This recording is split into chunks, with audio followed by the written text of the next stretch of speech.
Hi guys, this is Rajneesh Singh और yesterday with वैभव में आप सभी का बहुत बहुत स्वागत है। अपने इस सेशन में हम लोग जो देखेंगे वो बहुत इंपॉर्टेंट चीज़ है। आपको यूपीपी की जो भर्ती है, उत्तर प्रदेश पुलिस की कांस्टेबल की भर्ती के बारे में बात करेंगे। मैं इससे बस इतना कहूँगा कि आप लोग, जो मैं कह रहा हूँ अभी 10 मिनट जो भी लूँगा आपका, 10 मिनट में अगर आप लोग चीज़ों को समझते हैं, थोड़ा भी प्रयास करेंगे, तो कल से जो मैं बैच स्टार्ट कर रहा हूँ, कल यानी कल नहीं होकर वो मंडे से होगा। मंडे के दिन से होगा और मंडे यानी कि आज अगर 7 तारीख है, 9 तारीख से आपको क्लासेस मिलना स्टार्ट होंगी और 100% श्योर रहिए कि यहाँ से क्लासेस आपकी फंसेंगी। और अभी आराम से 3-4 महीना आपको है, जो कि आपको 3-4 महीना अगर यानी 120 दिन अगर आपको मिल जाता है तो आप चीज़ें आराम से कर पाएंगे। 120 दिन से ज़्यादा मिलेगा भी नहीं, क्योंकि यूपीपी की वैकेंसी इस महीने में 100% कांस्टेबल की भर्ती उत्तर प्रदेश की आ जानी है। तो अगर इस महीने में आ जाती है, मतलब इस महीने में, मैं जनवरी मान के चल रहे हैं, जनवरी कह रहे हैं, जनवरी में तो नहीं आएगी, लेकिन हाँ फरवरी के फर्स्ट वीक तक 100% ये वैकेंसी आने के चांसेस हैं। तो जनवरी अगर नहीं आके अगर फरवरी में ये भर्ती आ जाती है तो आप लोगों के लिए थोड़ा सही रहेगा, और सही भी रहेगा तब तक आपका क्या हो जाएगा, ये जीडी वाला जो वैकेंसी है, एसएससी जीडी की जो आनी थी, अभी चल रही है, पेपर 10 तारीख से स्टार्ट होने वाला है, तो उसके जस्ट ख़त्म होने के बाद में आपको चीज़ें शुरू हो जाएंगी। तो मैं बस आपसे इतना ही बोलूँगा कि आपको आराम से क्या करना है, चीज़ों को समझना है। यहाँ जो भी है आपका सिलेबस वगैरह पूरा लिखा है, एबिलिटी पूरा लिखी हुई है, पूरा सिलेबस फुल डिटेल लिख दिया गया है। तो आप सबसे पहले स्टार्ट करते हैं।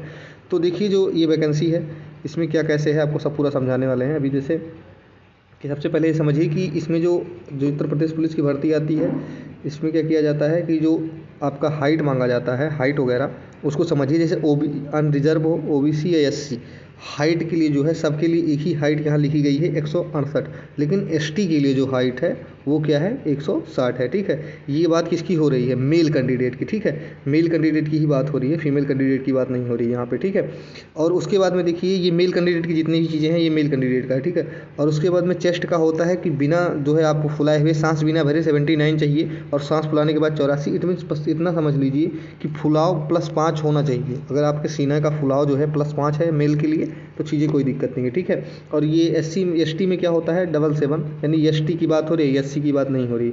एसटी के लिए 77 से उसके बाद 5 बढ़ जाए, उनका भी फुलाव सबका बराबर है कि 5 से कम फुलाव नहीं चाहिए सीने का। ठीक है, तो आराम से उसके बाद बढ़ते हैं आगे। अब देखिए, चीज़ों को समझिए कि इसमें जो है फीमेल में क्या है, फीमेल में जो है, फीमेल में क्या है, फीमेल की हाइट 152 लेता है। ठीक है, 152, 152 लेता है। ठीक है, फीमेल में मिनिमम हाइट जो होता है इतना लेता है।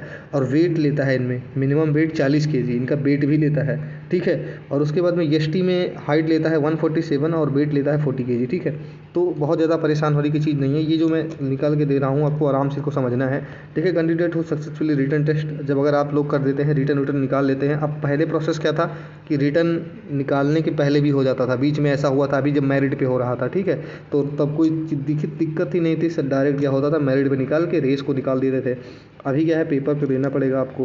तो पेपर में क्या है, पेपर देने के बाद जो मेल है उनको 4.8 किलोमीटर 25 मिनट में दौड़ना है, और जो फीमेल है उनको 2.4 किलोमीटर कितने दौड़ना है, 14 मिनट में दौड़ना है। 4.8 किलोमीटर इस मीन्स अगर 400 मीटर का ग्राउंड है तो 12 राउंड। ठीक है, और 2.4 का मतलब होता है कि अगर 400 मीटर का ग्राउंड है तो 6 राउंड। ठीक है, और आराम से चलते हैं, आगे बढ़ते हैं। अब देखिए, इसमें जो है सिलेबस का पूरा डिटेल आपको दिया गया है कि जनरल नॉलेज का आता है 38 क्वेश्चन, हिंदी का आता है 37, यानी यहाँ से आपको 150 नंबर कैरी कराता है ये दोनों पार्ट मिलके। और सेम आपको रीजनिंग और जो है क्या क्या कहते हैं, न्यूमेरल एबिलिटी यानी मैथ और रीजनिंग दोनों मिला के ये भी 150 नंबर आपको देता है। 38 क्वेश्चन और 37 क्वेश्चन दोनों में से। देखिए, कोई ज़रूरी नहीं है 38-37 आएगा, लेकिन हाँ इतना श्योर रहिए कि इस 2 पार्ट से आपको 150 नंबर आएगा और इस 2 पार्ट से 150 नंबर आएगा। ठीक है, तो 100% श्योर रहिए। यहाँ से पेपर देखिए क्या है, मैंने पेपर खुद दिया है तो मुझे जितना मैं सबको समझा सकता हूँ समझाता हूँ। इसकी मैथ जो रहती है ना, मैथ में कुछ भी नहीं रहता। मुश्किल से आपको यहाँ 15 क्वेश्चन ऐसे होते हैं जो मैथ के रहते हैं, बाकी 20 से 25 क्वेश्चन, ये 20 क्वेश्चन लगभग ये डाल देता है क्या, रीजनिंग का। यहाँ भी ये रीजनिंग डालता है।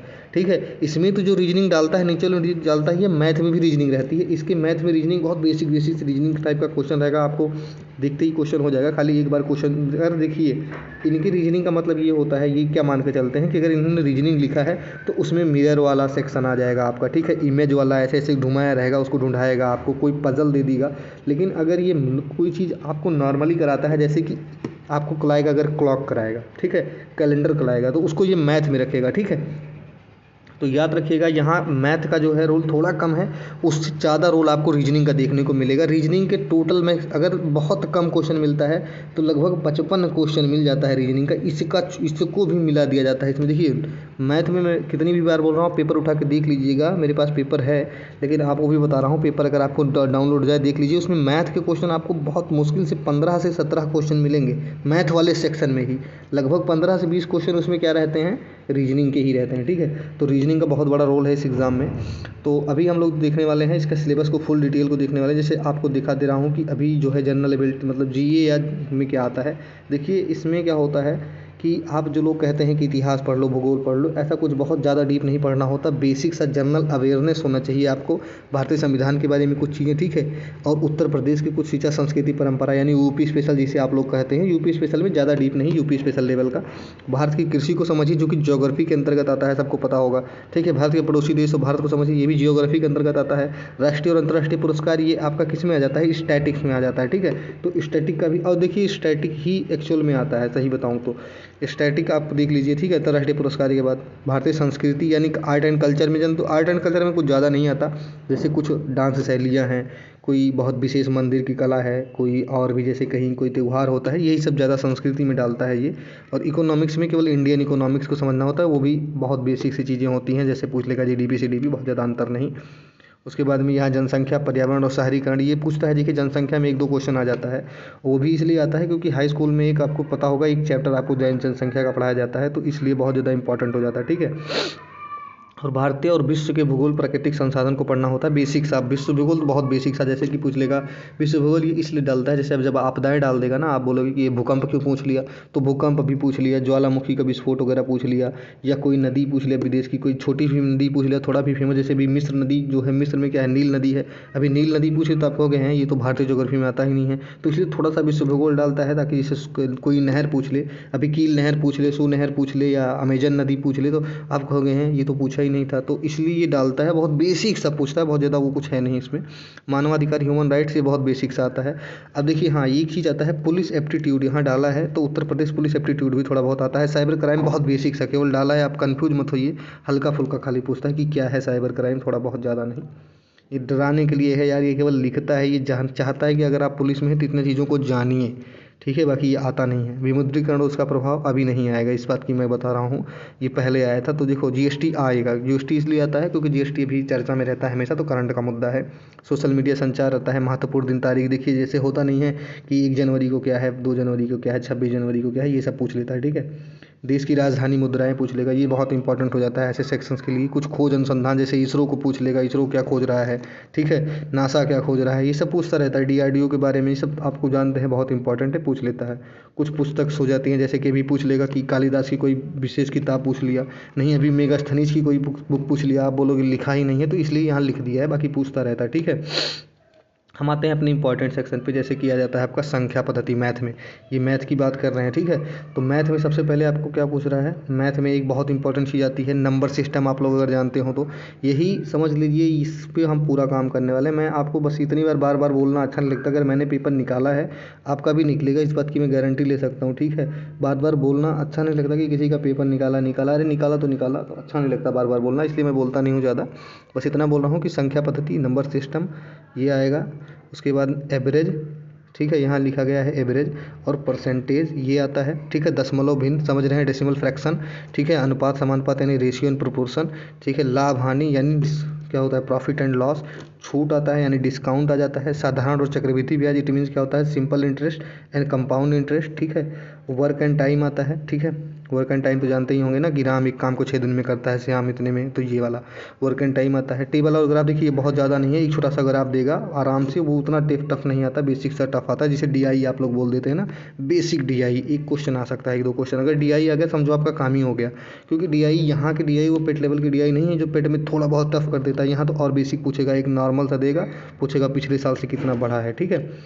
और देखिए ये आता है समय और दूरी, ठीक है। स्पीड टाइम डिस्टेंस का जो होता है ये, देखिए स्पीड टाइम एंड डिस्टेंस का पूरा सेक्शन आता है, ठीक है। उसमें कोई दिक्कत नहीं। अब क्षेत्र मिति इसका सबसे इंपॉर्टेंट है, 2 क्वेश्चन आपको क्षेत्र मिति से देखने को मिलेगा। एरिया निकलवाएगा, ठीक है, एरिया निकालेगा या पेरीमीटर निकलवा देगा, जिससे वो आपका गोला का दे देगा, आयत का दे देगा, वर्ग का दे देगा, समचतुर्भुज का, इसका सबका दे देता है, ठीक है। अब देखिए अंकगणितीय संगणनाएँ आ जाता है थोड़ा बहुत, और विविधि में कुछ भी पूछ सकता है, जैसे एंगल्स निकलवा देता है। कभी कभी एंगल्स में एक आध क्वेश्चन आया है, ज़्यादा कुछ नहीं आया है, वो भी जब भी आता है 90 डिग्री एंगल का। तो मैं आपको इतना बोलना चाहता हूँ कि ये सेक्शन जो यहाँ 15 सेक्शन यहाँ लिखा नहीं है, यहाँ 15 सेक्शन होना चाहिए था। 15 सेक्शन जो है इसको मैं आपको 100% कराऊंगा, इतना विश्वास रखिए कि ये पूरा पूरा मैं आपको एग्ज़ाम से पहले ख़त्म कराऊंगा अच्छे लेवल का। अभी हमारे पास टाइम रहेगा, मिनिमम 100 दिन तो रहेगा ही, तो 100 दिन हम लोग आराम से क्लास लेंगे और आपका होगा। तो मैं विश्वास दिला रहा हूँ, आप किसी से भी मिलाइएगा जब मैं पढ़ा। अभी तो क्लास आएगी नहीं, सोमवार से क्लास आएगी, तो जब आपको क्लास मिलना स्टार्ट हो जाएगी आप मिला लीजिएगा। अगर आपको ख़राब लगेगा, थोड़ा सा भी किसी से कमज़ोर लगेगा कंटेंट, तो बताइएगा, आपको अच्छे लेवल का पढ़ाया जाएगा, कोई दिक्कत नहीं है। हम लोग पढ़ेंगे खुद, मेरा भी पेपर है, आपका भी, तो आप लोग आराम से पढ़ते हैं सब लोग, कोई दिक्कत नहीं है। चलिए आगे बढ़िए। अभी जैसे इसमें आता है, हम लोग देखने वाले हैं हिंदी का। तो हिंदी में क्या क्या आता है, हिंदी का सिलेबस सबसे ब्रॉड है, हिंदी में बहुत कम चीज़ें छोड़ता है ये, ठीक है। जैसे भारतीय भाषाएं क्या है, जैसे पूछ लेता है कि अब जैसे पूछ लेगा संस्कृत से निकल के, ये संस्कृत हमारी आर्यनी है, पूछ लेगा। भारत की लिपि क्या है, ये सब जो होता नहीं पूछता है। जैसे पूछ लेगा कि राजस्थानी हिंदी का कौन सा अंग है, जैसे बोल देगा कि पश्चिमी हिंदी में क्या आता है, जैसे पूछ लेता है पूर्वी हिंदी में क्या आता है। ये सब हिंदी का सेक्शन होता है ना, हिंदी सेक्शन। जैसे पूछ लेता है अपभ्रंश, पूछ लेगा कि अर्धमगधी अपभ्रंश क्या है, मगधी अपभ्रंश क्या है, ठीक है। तो ये सब सौर सैनी ये सब पूछ लेता है, तो ये यहाँ भाषाओं में सेक्शन में दिया है, ठीक है। और जैसे हिंदी व्याकरण और मौलिक ज्ञान और हिंदी वर्णमाला समझ ही रहे हैं, वर्ण विचार, ठीक है। उसके बाद में अगर आप लोग कहेंगे तो बिल्कुल शुरू से यूपीपी की एक सीरीज बनवाएंगे और आराम से आपको इस सारी चीज़ें धीरे धीरे कंप्लीट करा दी जाएगी, ठीक है। अगर आपको समझ में आता है, जैसे एक ग्रुप है, अगर आप लोग ग्रुप में आना चाहते हैं, मैंने अपना ग्रुप है, 200 लोग तो होंगे ही। आप चाहें तो मैसेज आपको मैं नंबर दे रहा हूँ, 80 81 59 59 है ये, 5969 और 53, ये मेरा नंबर है। अगर आपको समझ में आए तो प्लीज़ तुरंत मैसेज करिए, आपको ग्रुप में मैं ऐड कर दूंगा और आराम से पढ़ते रहिए। कोई दिक्कत होती है वहाँ मैसेज करिए, मैं दिखा दूंगा आपको, वहाँ लोगों की सॉल्विंग होती है, 100-150 लोग हैं उसमें, और आराम से आइए। अब जैसे इसका सिलेबस आराम से लिख लीजिए, आप लोगों के लिए बहुत इंपॉर्टेंट है, ना हो तो स्क्रीनशॉट ले लीजिए। जैसे मुहावरे, लोकोक्तियाँ, तद्भव, तत्सम, पर्यायवाची, विलोम, अनेकार्थक शब्द। अनेकार्थक का मतलब समझ रहे हैं, जैसे कनक का मतलब 2 होता है ना, तो ऐसे कनक दे देगा तो बोलेगा कि कनक का अर्थ क्या नहीं है, ठीक। तो ऐसी चीज़ें अनेकार्थक होती हैं, जिसका एक का कई अर्थ निकले, ठीक है। अब जैसे आगे बढ़िए, वाक्यांशों के स्थान पर एक शब्द जैसे होता नहीं है, जो दिन में सोता हो, जो ज़्यादा खाता हो, जो कम खाता हो, जो कम सोता हो, इसके लिए एक शब्द नहीं होता। अल्पाहारी, स्वाल्पी, स्वनिद्रा, तो ये सब होता है। फिर लिंग वचन कारक आएगा। काल और क्रिया आएगा, काल क्रिया समझ रहे होंगे ना, टेंस वाला, टेंस एंड वर्ब, ठीक है। सर्वनाम भी आ जाता है, ठीक है, बहुत इंपॉर्टेंट है। विशेषण भी आता है, वाच्य भी आता है। हिंदी इसकी ठीक आती है, क्योंकि हिंदी में लगभग सब चीज़ों से एक एक दो क्वेश्चन पूछता है ये। उपसर्ग, प्रत्यय, ठीक है, समास, संधि, रस, छंद, अलंकार भी पूछ लेता है, ठीक है। तो हल्के में मत लीजिए, लगभग चीज़ें आ जाती हैं हिंदी में। अपठित गद्यांश, प्रसिद्ध कवि, ठीक है, लेखक एवं प्रसिद्ध रचनाएं। जैसे हम लोग जब दे रहे थे पेपर, तो एक आराम से एक रचना पूछ लिया था, जैसे जयशंकर प्रसाद और साज की रचना बहुत फेमस है ना, तो पूछ लेता है, कभी भी पूछ लेता है। और ये समझ लीजिए कि जो साहित्य अकादमी पुरस्कार है, ज्ञानपीठ पुरस्कार है, या अन्य जो पुरस्कार होते हैं, व्यास सम्मान है, ये सब यहाँ के लिए समझ लीजिए वरदान है। एक क्वेश्चन हर हाल में आता है, ठीक है। तो इसलिए हिंदी भाषा के पुरस्कार भी यहाँ लिखा है, ठीक। तो आप लोग समझिए कि ये फुल डिटेल है आपका, इसके बाद कुछ बचता नहीं है, ठीक है, सिलेबस में। अब आइए इधर देखते हैं रीजनिंग में क्या है। रीजनिंग सेक्शन की में जो है आपका आता है, जैसे analogy and judgement. Analogy and judgement समझ रहे हैं ना, कॉन्सेप्ट्स आ जाता है, कुछ और कॉन्सेप्ट आ जाता है। देखिए अर्थमेटिक रीजनिंग आ जाती है, सिलोजिस्म आ जाता है, ठीक है। सिमिलरिटीज एंड डिफरेंसेस, देखो सिमिलरिटीज एंड डिफरेंस का मतलब क्या होता है, जैसे दे देगा राम दे देगा, लक्ष्मण दे देगा, सीता दे देगा और एक रावण डाल देगा। देखिए ये तीनों एक ही कुल के हैं और रावण एक कुल का नहीं है, ऐसे पूछ लिया था, कुछ भी पूछ सकता है। जैसे ऐसे 1 दे देगा, ठीक है, 2 दे देगा, और उसके बाद में 3 दे देगा और 4 दे देगा। अब बोलेगा इसमें से डिफरेंस निकालिए, बताइए इसमें क्या डिफरेंस है, बताइए। ऐसे बोल देगा, ऐसे कुछ भी दे सकता है, ठीक है। अब आगे बढ़ते हैं, चलिए सिमिलरिटीज़ में आइए। सिमिलरिटीज़ में कुछ सिमिलरिटी में हो गया, एनालॉजी में हो गया।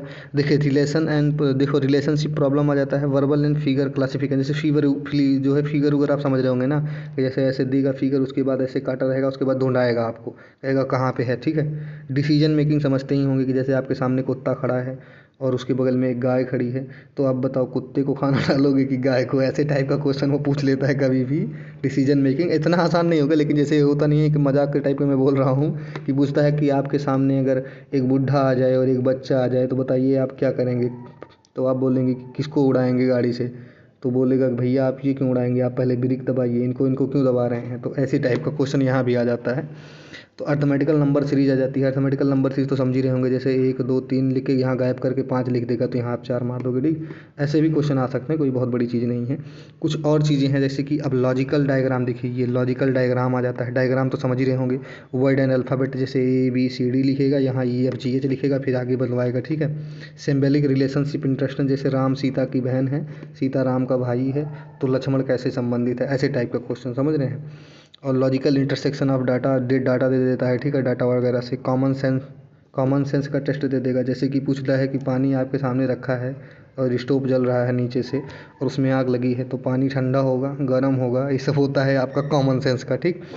प्रिपरेशन टेस्ट, परसेप्शन टेस्ट है, ठीक है। और एनालॉजी का क्वेश्चन आता है, ठीक है। डायरेक्शन का समझ ही रहे होंगे, दिशा से रिलेटेड क्वेश्चन आ जाता है कि 5 किलोमीटर दक्षिण, फिर उत्तर, फिर पूरा पश्चिम, ठीक है। और पॉइंट कुछ और आता है, जैसे कोडिंग डिकोडिंग आ जाता है, ठीक।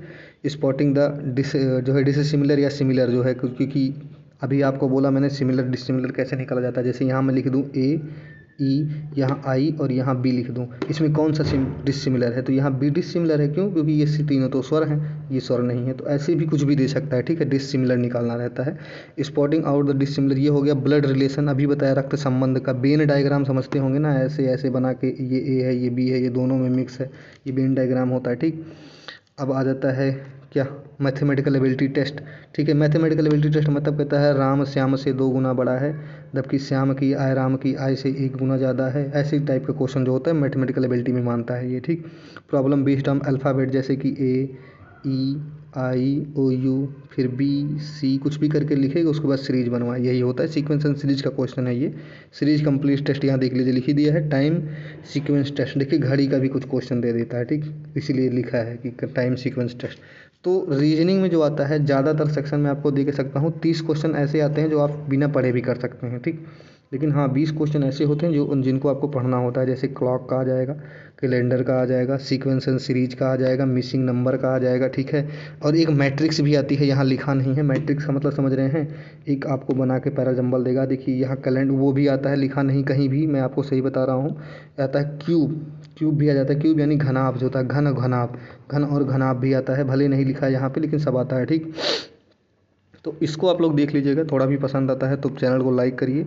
और इस बात को मैं आपको बता रहा हूँ, आपको 2 चीज़ें तो मैं दे दूँगा किसी भी तरीके से, चाहे जैसे एक मैथ और दूसरी चीज़ है रीजनिंग का प्रयास करूँगा कि रीजनिंग भी आपको दे दूँ। अभी मेरा पेपर है, फिर भी मैं मैथ और रीजनिंग दे लूँगा, और हो सकेगा तो मैम लिखा है उनसे बात करते हैं, अगर पढ़ाएंगे तो पढ़ाएंगे, क्योंकि क्या है कि व्यूज़ जितना कम है कि आप लोगों को क्या बताऊँ, कुछ करना भी नहीं फिर भी आप लोग व्यू आ ही नहीं रहा है, तो थोड़ा समस्या है किसी से कहने में।